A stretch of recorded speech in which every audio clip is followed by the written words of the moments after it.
வணக்கம். இன்றைக்கி நம்ம எதை பற்றி பார்க்க போகிறோன்னா, அனைத்து விதமான தோஷங்களையும் நீக்கக்கூடிய ஒரே ஒரு வழிபாடு. நம்மளோட வாழ்க்கையில் நமக்கு ஏற்படக்கூடிய கஷ்டத்திற்கு காரணமாக திகழக்கூடியது நாம் பெற்ற தோஷங்கள் தான். இதில் யாருக்கும் எந்த சந்தேகமும் தேவையில்லை. அப்படிப்பட்ட தோஷத்தை நிவர்த்தறதுக்கான வழிபாடை பற்றி தான் நம்ம இன்றைக்கி பார்க்க போகிறோம். வாங்க பதிவுக்கு போகலாம். பதிவுக்கு போகிறதுக்கு முன்னாடி நம்ம அறிவோம் ஆன்மீகம் சேனலை இது வரைக்கும் சப்ஸ்கிரைப் பண்ணாதவங்க மறக்காமல் சேனலை சப்ஸ்கிரைப் பண்ணிவிடுங்க. இப்போ நம்ம பார்க்கலாமா? நம்முடைய ஜாதகத்தில் இருக்கக்கூடிய தோஷமாக இருந்தாலும் சரி, கிரகங்களோட மாற்றத்தால் ஏற்படக்கூடிய தோஷமாக இருந்தாலும் சரி, நம்ம செய்த கர்ம வினைகளால் ஏற்பட்ட தோஷமாக இருந்தாலும் சரி, இப்படி பலவித காரணங்களால் நமக்கு எந்த விதமான தோஷமாக இருந்தாலும் நாம் கஷ்டங்களை தான் அனுபவிச்சுட்ருக்கோம்.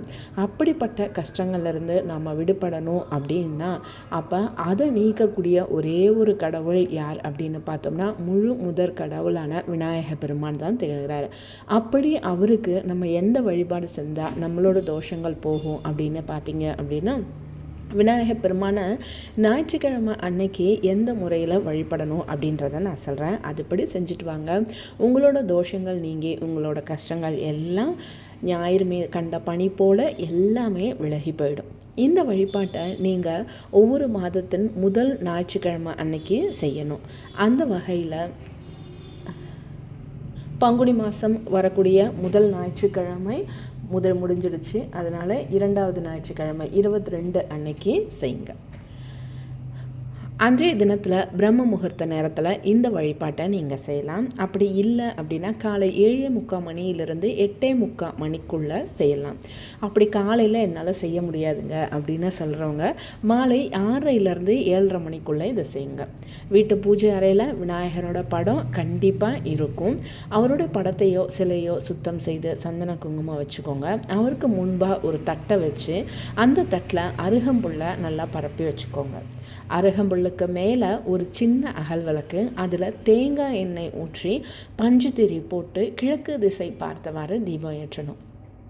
அடுத்தது விநாயகர் பெருமானுக்கு ஏதாவது ஒரு பொருளை நெய்வேத்தியமாக வச்சுக்கோங்க. விநாயகர் பெருமானுக்கு பிடிச்சதை தான் வைக்கணும்னு இல்லை. உங்களால் முடிஞ்ச நெய்வேத்தியம் என்ன செய்ய முடியுதோ, பால் பழம் வச்சா கூட போதுமானது. இல்லை வேறு ஏதாவது நான் செஞ்சு வைக்கிறேன்னு நீங்கள் பிரியப்பட்டாலும் அதையும் நீங்கள் விநாயகர் பெருமானுக்கு செய்யலாம். செஞ்சுட்டு விநாயகர் பெருமானுக்கு முன்னாடி ஓம் கணேசாய நமக அப்படின்ற இந்த சின்ன மந்திரத்தை நீங்கள் 108 முறை தீப சுடரொளியை பார்த்தவாறு சொல்லணும். இவ்வாறு சொல்கிறது மூலமாக விநாயகர் பெருமானின் அருளால் நமக்கு இருக்கக்கூடிய தோஷங்கள் அனைத்தும் நீங்கிடும். இந்த தீபம் குறைஞ்சபட்சம் ஒரு 1/2 மணி நேரமாவது எரியணும். தீபத்தை குளிர வச்ச பிறகு அருகம்புல்லை எடுத்து விநாயகரின் படத்திற்கு முன்பாக வச்சுருங்க. அடுத்தது முழு முதற்கடவுளாக திகழக்கூடிய விநாயகர் பெருமான் இந்த முறையில் வழிபாடு செய்கிறது மூலமாக சகல தோஷத்தையும் நீக்கி நிறைவான வாழ்க்கையை நாம் வாழலாம். அது என்ன முதல் ஞாயிற்றுக்கிழமை தானா அப்படின்னா அப்படி கிடையாது. வாரம் வரக்கூடிய ஞாயிற்றுக்கிழமையில் நீங்கள் செஞ்சுட்டு வரலாம். நீங்கள் உங்களுக்கு இதை தொடர்ந்து செய்கிறது மூலமாக உங்களோட கஷ்டங்கள் மெல்ல மெல்ல நீங்கிறது நீங்கள் அனுபவபூர்வமாகவே இதை நீங்கள் உணர்வீங்க. கண்டிப்பாக முழு நம்பிக்கையோடு நீங்கள் செஞ்சுட்டு வாங்க. சகல தோஷங்கள் அனைத்தும் நீங்கி சகல கஷ்டங்கள் அனைத்தும் நீங்கி சகல சௌபாக்கியத்துடன் நீங்கள் கண்டிப்பாக வாழ்வீங்க. நம்பிக்கையோடு இதை செஞ்சுட்டு வாங்க. இந்த பதிவு உங்கள் எல்லாருக்கும் பிடிச்சிருக்குன்னு நம்புகிறேன். பதிவு பிடிச்சிருந்துச்சுன்னா மறக்காமல் லைக் பண்ணுங்கள், கமெண்ட் பண்ணுங்கள், ஷேர் பண்ணுங்கள், மறக்காமல் சப்ஸ்கிரைபும் பண்ணுங்கள். வாழ்க வளமுடன்.